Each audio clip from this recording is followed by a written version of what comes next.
na pagtuon.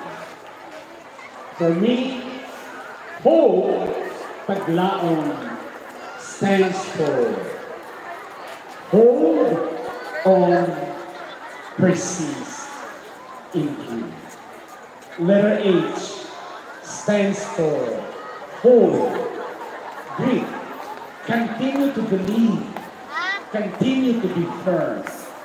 Hold on so that you will continue to be blessed by a life that awaits us all, but continue also to persist and continue to educate one's life that we will be able to endure the test of time, the test of life's difficulties.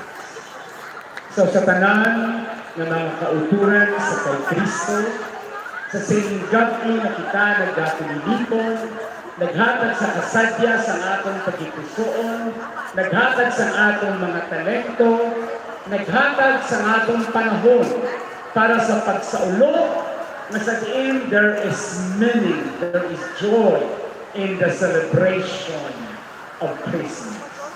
We will be able always to hold on, persist, and endure. As what the song says, the real meaning of Christmas is the giving of love every day.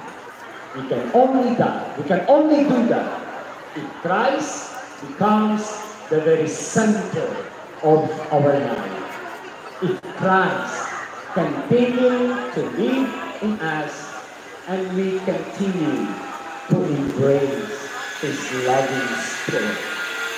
Not only to be His instruments of peace, but also His life for everyone.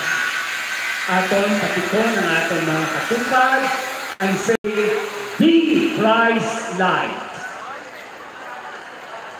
Yes, be a light of Christ so that you become an instrument for hope, for peace, for joy, and for love. May the season of Christmas truly find meaning and joy in our own family celebration, in the celebration of the church, and in the celebration of the whole community. My blessings of Christmas for each and everyone, and my prayer that you may all have a blessed and a blessful Christmas. Mayang gabi sa ating mga. Once again, thank you so much, the very Reverend Larry J. Herrera, for his Christmas message. So, panungdong muna ito ang tatlong activities: pause, pray, and pray. The classic Filipino Christmas song always brings back fond memories of our childhood.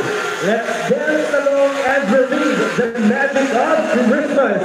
Please welcome on stage the IFI Cathedral in their Kumo Kuti Kutitap Dance.